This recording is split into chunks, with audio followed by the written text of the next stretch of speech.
Not like that.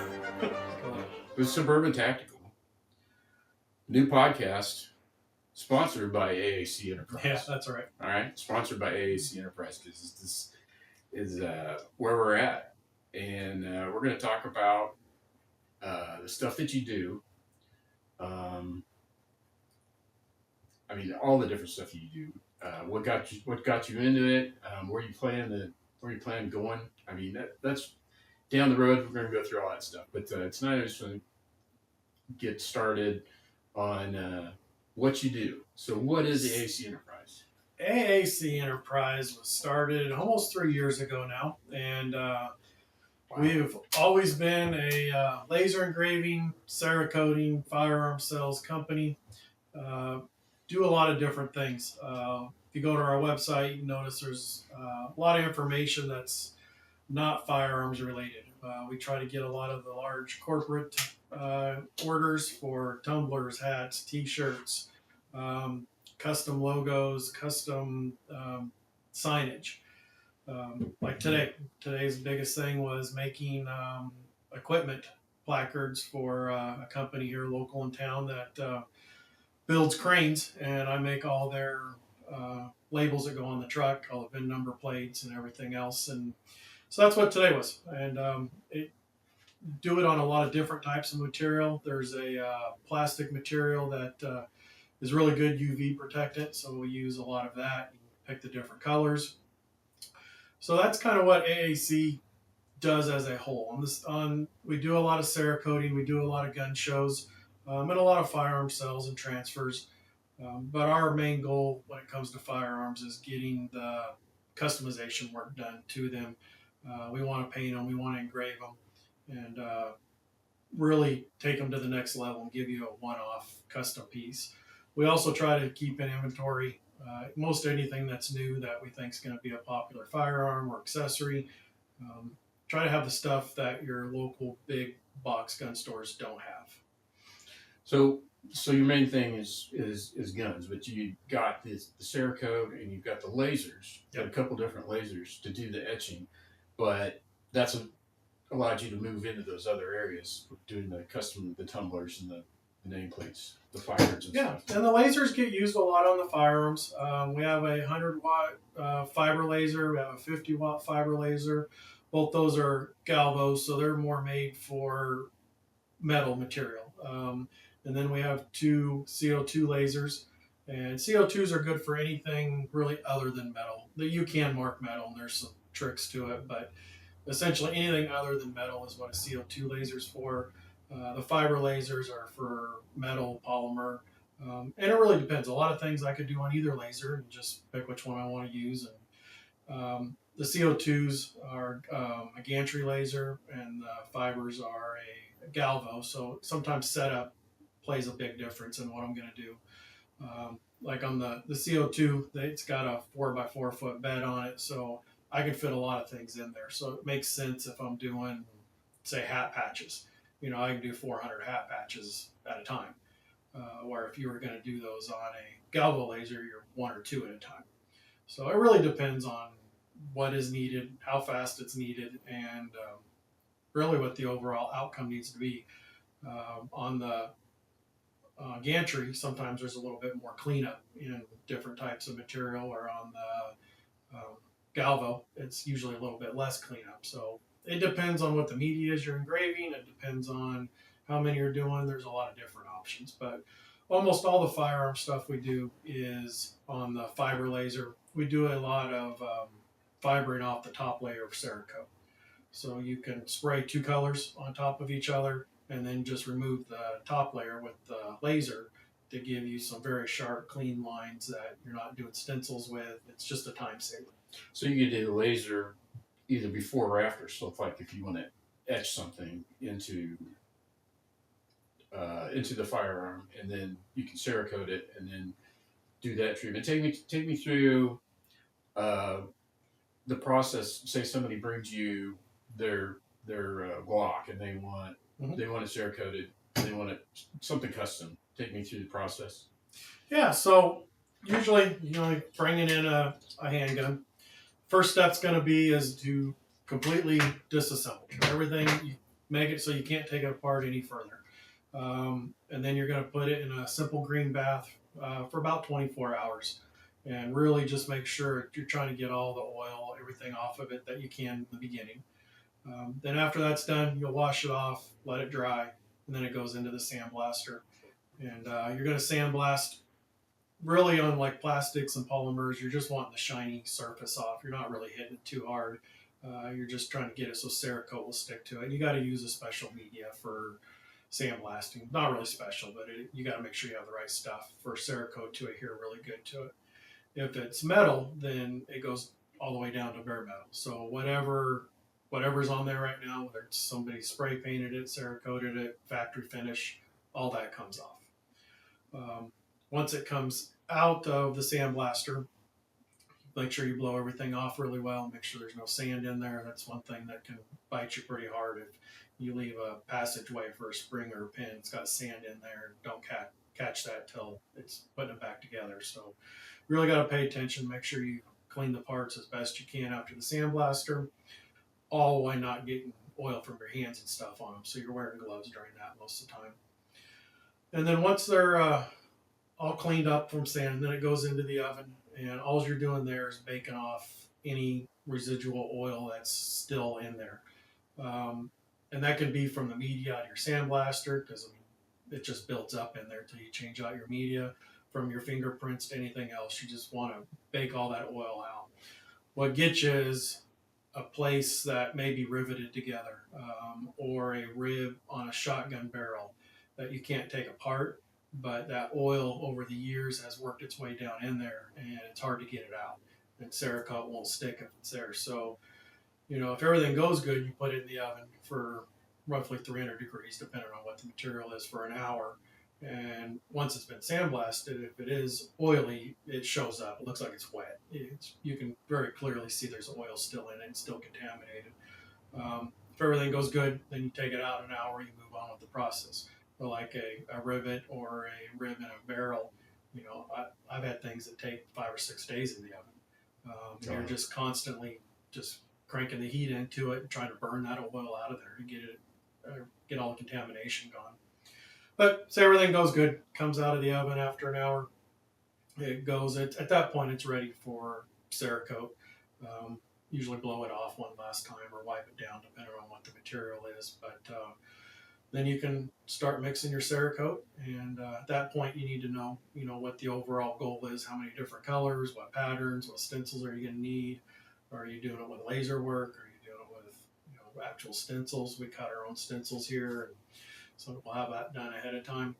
Kind of have a game plan of what the process is going to be. And then we'll spray it, and once you spray it, you tack it out for about 15 minutes. Pretty much flash it off so that all the solvents come out of the Cerakote. Once that's done, it goes into the oven, and depending on what the material is, it depends on what the temperature it goes in and for how long. But on average, polymers, plastics go in at 180 for 2 hours, and metals go in at 250 for 2 hours. The big caveat to it is the first 15 minutes roughly in the oven helps set the sheen of the Cerakote. So you can paint a polymer part and a metal part, same can out of the same gun, and put them in the oven, both of them put your metal in at 250, bake it for the 2 hours, put your polymer in at 180, bake it for the 2 hours, and then you look at them next to each other, and they'll look like they're different colors. They're a couple shades different. So everything goes into the oven at 180 for at least the first 15, 20 minutes, no matter what the material is. And then I have 2 ovens, but it depends on kind of how I'm working it that day. Usually I will then pull the metal out after the first 15 minutes, let the plastics and polymers finish their 2-hour trip in the oven, pull those out, then put the metal back in and run it for the last 2 hours at the 250 degrees, just so it looks identical when you put it back together. But the amount of Part B catalyst that you mix in with your Cerakote changes that a little bit, so you got to be consistent with that. And Cerakote gives you a window of you can use. Do you want more flat? Do you want more glossy? Kind of what you're going for. And then you can also mix different Cerakotes together to come up with your own colors. I'm working on a big knife project right now that the customer has given me a very clear picture of what he wants the outcome to be, and Cerakote doesn't have the color, so we've done a ton of spray outs today on figuring out how to get that color. So then after you do the first color and you want to say you want to do a second color, you paint the whole thing again or Cerakote the whole thing again, and go through that process of baking it again before you laser it off to show Well, it. you can't really do that because cured Cerakote, you cannot spray Cerakote onto cured Cerakote. Oh, okay. It won't stick. So what you have to do is you can put it in the oven. So after you spray it, you wait the 15 minutes for it to flash out. You put it in the oven just to the point where it's not sticky. When you touch your fingers. So on metal, that's usually 6 minutes, somewhere in that neighborhood. It all depends on how big a piece it is and everything else. Polymer can be a little bit less. But that's you've got to make sure it's not in the true hardening stage of baking. It's just tack free, and then you can spray another layer of Cerakote on it. And that was something I struggled with a lot in the beginning because there is no set a timer and you're good. It is truly a feel of understanding what you're doing and where that Cerakote is in the cure process to make sure you put another coat on there. So 2 colors will get sprayed, go into the oven till it's just tacked out, and then you could put another color on there. And that's where you'd lay more stencils down depending on what you're doing. If you're laser engraving, then you would just paint the item twice. Paint it one color, let it go ahead and run it through the oven for a couple minutes just so it's tack free. Or you wouldn't even have to do that every time. You could just let it sit for 10-15 minutes just to make sure it was flashed out, and then just spray another color right over it. And then run it through the whole baking process. And then when it's done, then you can laser off the top layer. I do have different laser settings for cured Cerakote and not all the way cured. And they're very close, but it just depends. But when you're laser engraving, putting the paint on, putting the Cerakote on is the most important. You gotta have very even coverage of it because the laser doesn't know. All you're doing is telling it to hit the piece of material that's hard with the laser beam. And if you have too thick in one area, then it won't go all the way through, or vice versa. If it's too thin, then it'll go into the next color. So you got to be very careful. And laser engraving gives you the cheapest bang for your buck to give you different color options and patterns without having to lay stencils and do everything. But it only works if you apply the Cerakote correctly. Otherwise, you can really screw it up with the laser and go through stuff you don't want to go through. I've seen you do a lot of really cool patterns with the Cerakote, like the scales or the distressed look. Mm-hmm. And what are some of your favorite to do, or what are some of the worst that take the most time? The digital camo using stencils by far takes the most time. I've got a couple videos out on that. It is extremely just a time hog on everything you do, because every time you spray a layer, then you're laying a couple hundred stencils, spraying another layer, laying a couple hundred stencils. It can take a long time. The only reason I don't do that with the laser is most of my digital camos are 5 colors, and trying to engrave, you can do the first couple passes with the engraving just fine to get down to that bottom layer, but then when you start overlapping, like say you engraved all the way down to the first color, and then you engraved all the way down to the second color, but you still have 3 more colors you got to reach, is if they overlap at all, then the laser, that's where it screws you up, because now it may go all the way through something past where you want to. So you can spend a lot of time on the computer making a file to not do that, or you can do stencils, and that's usually what I prefer to go with. But doing digital is not a fun project at all. What I like the most is the distressed or battle worn. One, because I can sell it for a good price because it's not a humongous amount of labor to do. It gives you 2 to 3 colors. That doesn't take a lot of labor, and it gives the customer something that they can be proud of. The other thing with the battle worn is if you do get it scratched or anything else, you can't touch it up because Cerakote won't stick to it, but it doesn't show up as much. If you have a solid color and then you scratch it, I mean, it stands out like a sore thumb. But when you have multiple colors and it's kind of already rubbed and looking a little bit like it's worn out, then scratches don't matter much at all. Um, we have a lot of duck hunters around us, and that's usually what I prefer tell them to go with is some type of battle worn. And then if it's on aluminum, which is I only started doing this recently, but you pick two colors to do a battle worn in, and if it's an aluminum part, then you can actually wear down when you're doing the battle worn process to the aluminum and show the silver through, because you're going to go back and clear it anyways. So that kind of gives you a third color for free, and it just makes it kind of neat looking. But the battle worn is neat. I really like doing a lot of single color within just changing the color of the Cerakote with the laser, not going through it. But some colors react really well, the grays and some of the burnt bronzes. You can paint it one color, then lay a pattern over it with the laser, and hit it, and you get those really sharp, fine lines if you want to with the laser. But it just gives you more depth of look, feel to it without having to spray another color. Yeah, that's something that amazes me. That with the laser, you can do several different colors, even with just the metal. Yeah, and that's amazing. I think that's got to take a lot of practice. Yeah, the fiber lasers, the M7 MOPA lasers, have a humongous frequency band, and that's usually where your colors come from. There are some people that have it nailed. I don't have it nailed. I can do the basic colors, but some of them can do some really amazing stuff. But it's extremely time consuming, and anything on lasers is very particular to the depth of the focal length of it.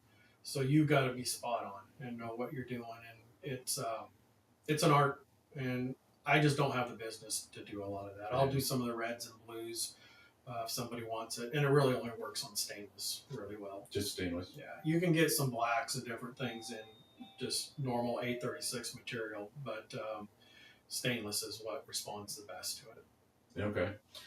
You also sell suppressors. Yes. And you got a lot of cool stuff. You got. Can you Cerakote a suppressor? Yeah. So like the suppressor on here looks like that. So this is AB suppressor. This is right here in New Century, Kansas, right by us. And we really like these guys. But these are Cerakoted. Shout out to AB suppressors. Yeah, AB suppressors. So we've got a couple more in here also. But so most suppressors are Cerakoted. Now it is a different series of Cerakote. Everything we talked about, this gun is all painted in H series. That's kind of the standard, but they do have other types. In this case, this is a C series. So this is air cure. You don't have to bake this on at all. The C series goes to higher temperatures. That's why it's done in suppressors. So when I do exhaust for motorcycles or cars, it's done in the C series or turbos. Is there somebody trying to get in? I heard it, but I don't know. Okay. This is a working gun shop. Yeah. So you know. So yeah, C series is what suppressors are done in, and then the rest of this is all done in H series, the standard Cerakote. And they've got E series. They just came out with a new series. There's 3 or 4, so there's some different types for different things. But yeah, Cerakote is not a problem. If I'm doing the barrel of anything other than a shotgun, then I use the same C series shotguns. You can usually get away with the H series. But and then this is a Dead Air Wolfman on here. Not positive, but this is probably Cerakoted also. Okay.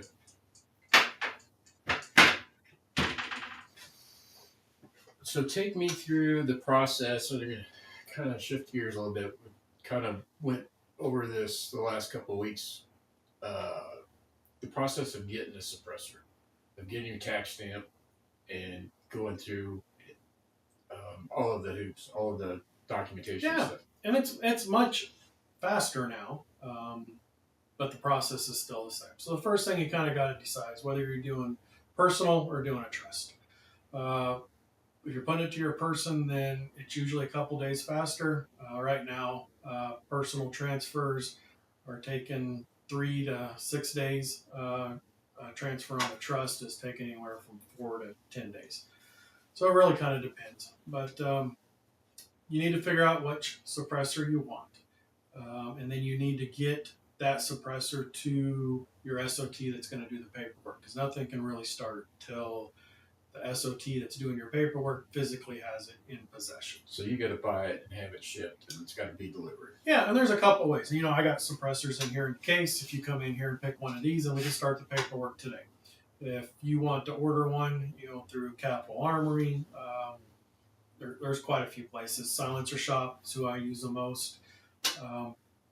Whoever has it stock. Most all the wholesalers that I buy firearms through also sell suppressors now too. So there's quite a few ways to get them. So a dealer, an SOT dealer, so say I was getting it from Silencer Shop, they're going to do a Form 3 to me. So that's the ATF form that moves the ownership from that suppressor to wherever it's at to me. So once it's to me, then I can now start the paperwork for whoever customers coming in here and doing it. And I use Silencer Shop for all my transfers of NFA items, whether it's from Silencer Shop or not, because they have the process figured out really well. So say you're going to buy the one that's in the case right now. The first thing you're going to do is get on Silencer Shop's website, set up an account, and download the app on your phone. And once you do that, you can take your passport photo through the app.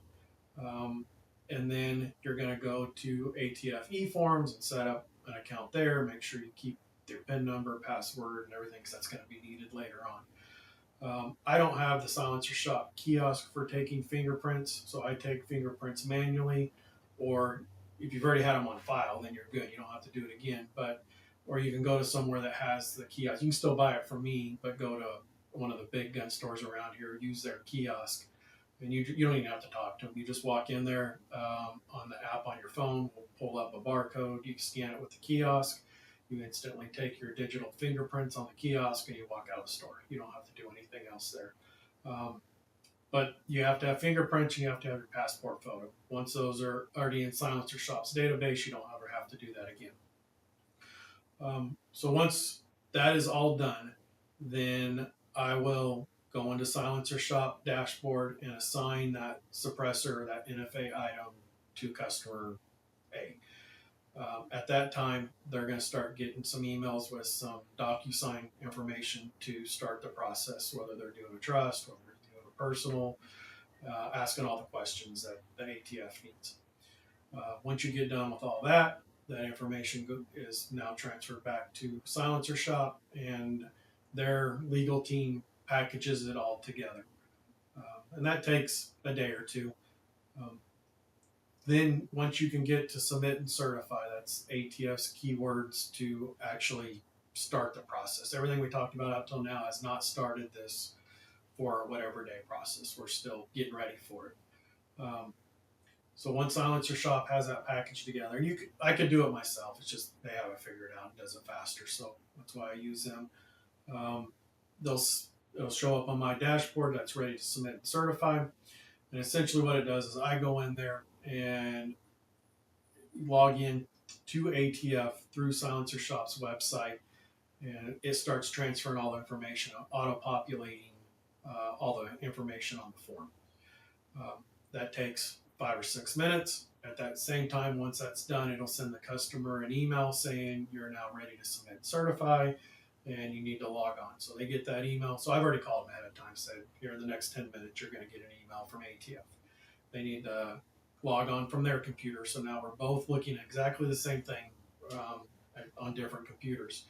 And the first questions is for them to finish filling out their stuff, put in their password, put in their PIN number, answer a few questions. It depends. If it's a trust, most of it's already done for you. If it's personal, then there's 30, 40 questions they need to quickly go through and answer. We go through that process. It takes 10 to 15 minutes. And then we both get an email saying that your Submit and Certify has been received, and now it's in the ATF hands. So once that happens, that's when your 3 to 6 days starts. Up until then, it was just getting ready for it. And then the next step is you get an email from ATF with your tax stamp on it. And once the customer gets it, once I get it, then they come in here. And that's the first time they physically have to come in here. Everything else can be done ahead of time without them being here, especially if they've having it sent here. So they'll come in. You have to do the same 4473 form, just like buying a gun, same form. But you don't have to do the NICS check on it. So there's a box you check saying this is part of an NFA transfer. And again, it's just to get all the paperwork lined up. And once they come in here, fill that out, they walk out the door with their new suppressor. So from the start to beginning, besides the price of the cost of the suppressor, how much is the tax stamp cost and all the whole process? Yeah, so the tax stamp is $200. Now, most places round it, put it at $205. So Silencer Shop sells you a tax stamp for $205, and that's just for them getting $5 to push paperwork around on it. So you can go in to Silencer Shop and buy a tax stamp, and that's it, and put it in your dashboard, so I can grab that when I start doing the paperwork, or I say I'm going to pay for it, and then you pay me the $205 when you come in and pick up the suppressor. So it really depends on how the suppressor came to me. Like a lot of guys, they will look for some suppressor that nobody has in stock except some Joe Blow somewhere in the U.S. And they'll work out a deal. They'll pay that dealer for the suppressor, and then that dealer will send it to me. So in that case, if I'm doing just the NFA transfer, then I charge $125 for any NFA transfers, and I'm a little bit low on the normal going rate for doing that. So a typical firearm, if you go to Palmetto and buy a firearm, have it shipped to me, I'm going to charge you $25 to do the paperwork. If you an NFA item, then I charge $125. I pay Silencer Shop $25 right off the top, so I make $100 on it. And sometimes I can be done with it in 30 minutes, and sometimes I have 5 hours into it. So you never know what it's going to take. The biggest holdup I get is when the customer doesn't remember their ATF PIN number or password or email when we go to submit and certify. Yeah. Just like any governmental website, trying to reset that, trying to do it quickly never works out very well. So I've been as fast as less than 10 minutes to submit and certify, and I've had times that we've been kicked out multiple times because we were taking too long. And every time you get kicked out because you took too long, you got to start the process over of transferring all the data from Silencer Shop. Yeah, but that's still so much faster than it used to be. Yeah, all my personal suppressors that I've bought, I was well over a year for every single one of them. And now, guys are getting them back in 3 and 4 days. It's nice to see, but man, when I had to wait the year, it was horrible. Yeah. So suppressors, do those have to be engraved with anything special, or are they just serial in? So it depends. The short answer is no, because you're probably buying it from somebody. So if you're buying it from somebody that's already manufactured, then that company has put all the required engraving onto it or stamped it in. Now, if you make your own personal suppressor, then it needs to be engraved. And that's a whole different route of people doing that. Okay. And it depends on states. Some states, at a state level, it's legal. It's still not legal at a federal level. So like Texas and Kansas, I mean, you're legally allowed to make your own suppressor, and then you would have to do the engraving on it. But federally, that's still not legal. Okay.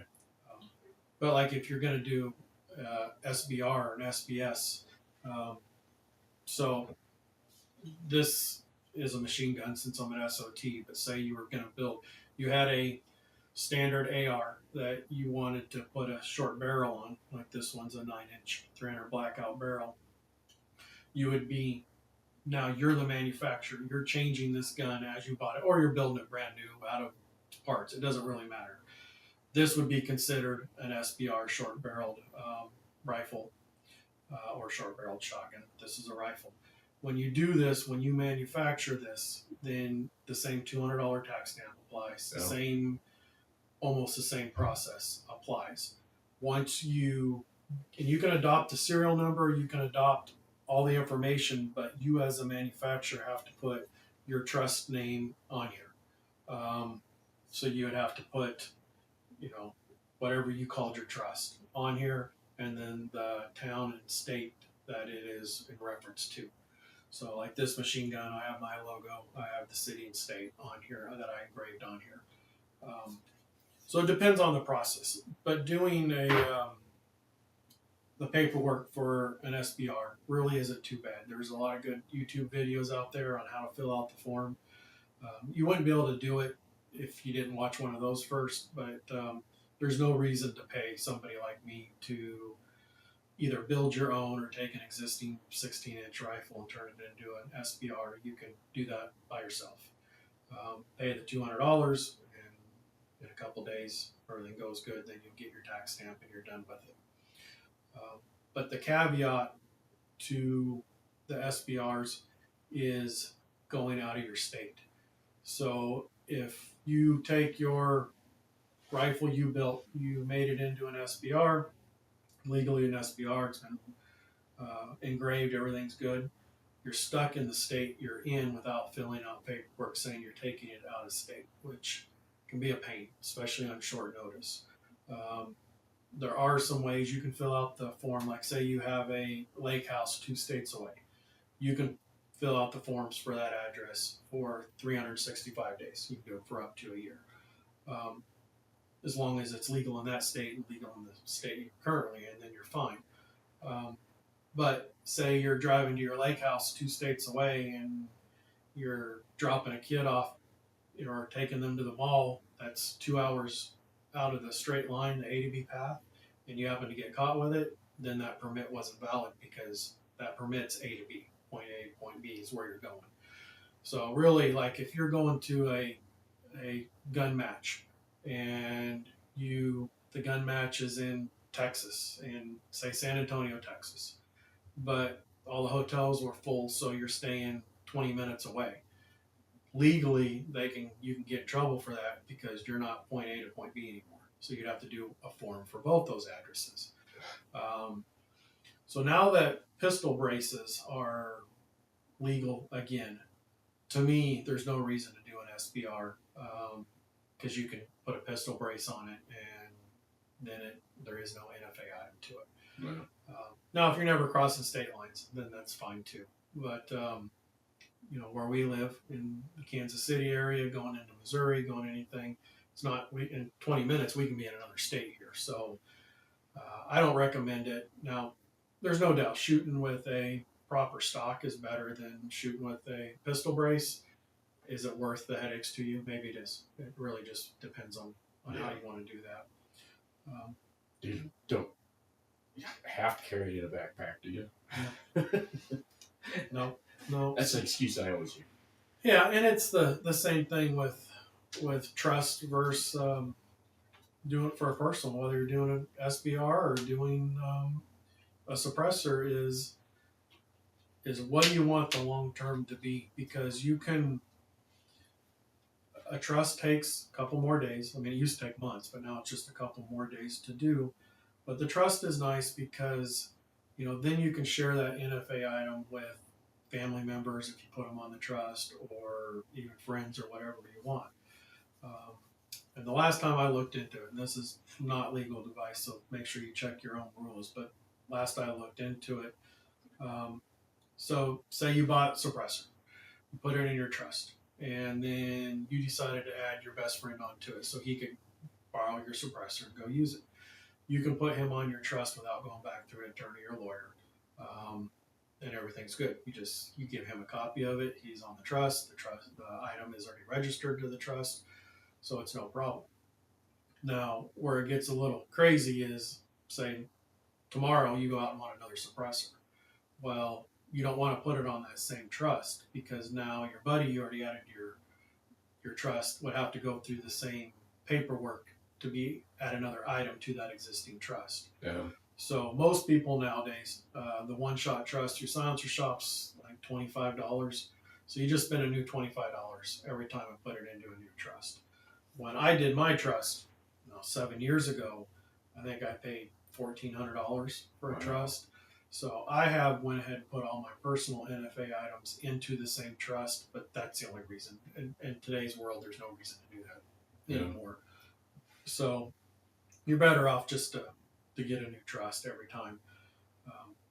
And then what happens if you put the NFA item under your personal name? When it's your time to leave this great world, what happens to those items? And it's happened. Different things have happened for different people in that process.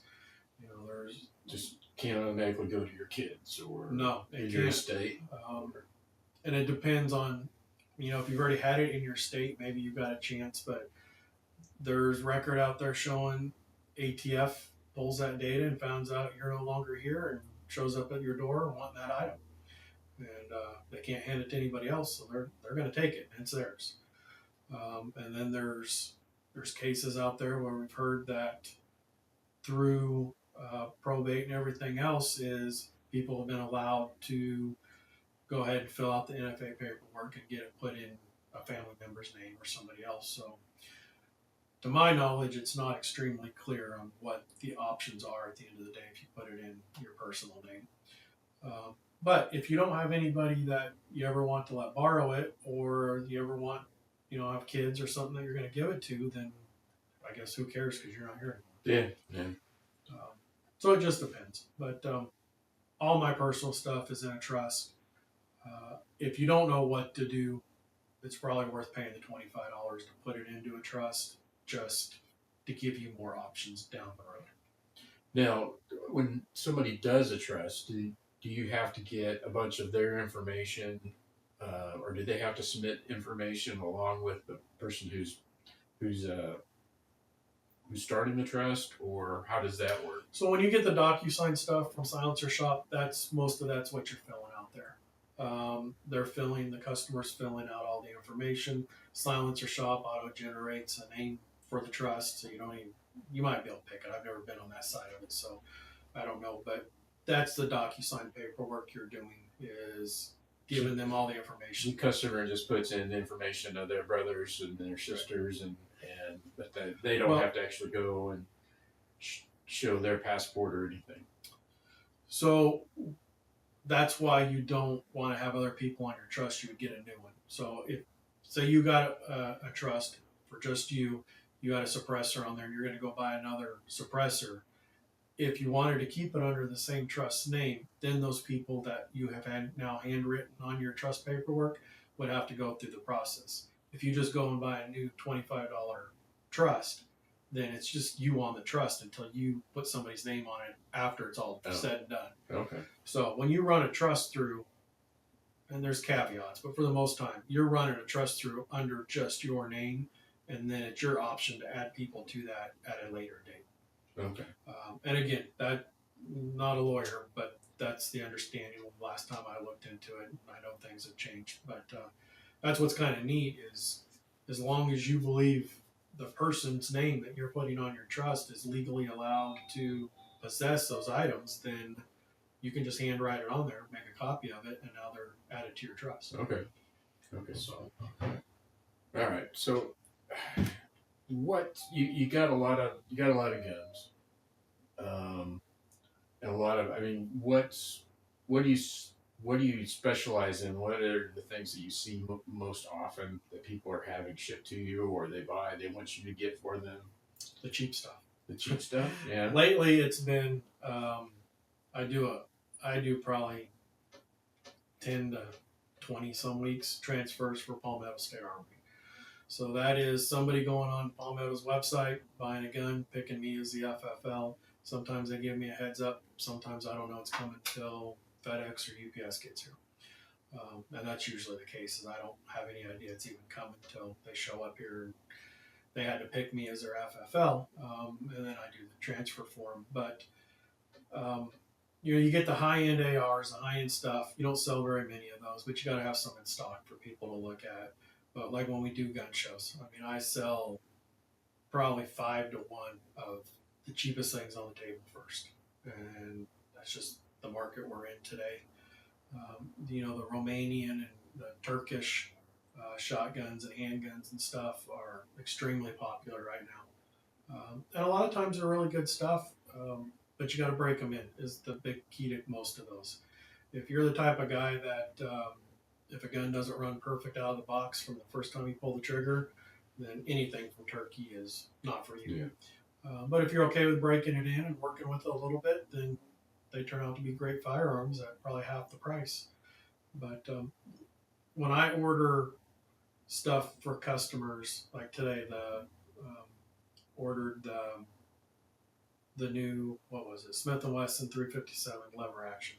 That's a $1,500 gun. So when a customer comes in and knows exactly what they want, then sometimes that can be an expensive gun that they're looking at. But most of the time, when you have somebody just window shopping, they're looking for something cheap. Okay. Well, what have you got here that you want to show off?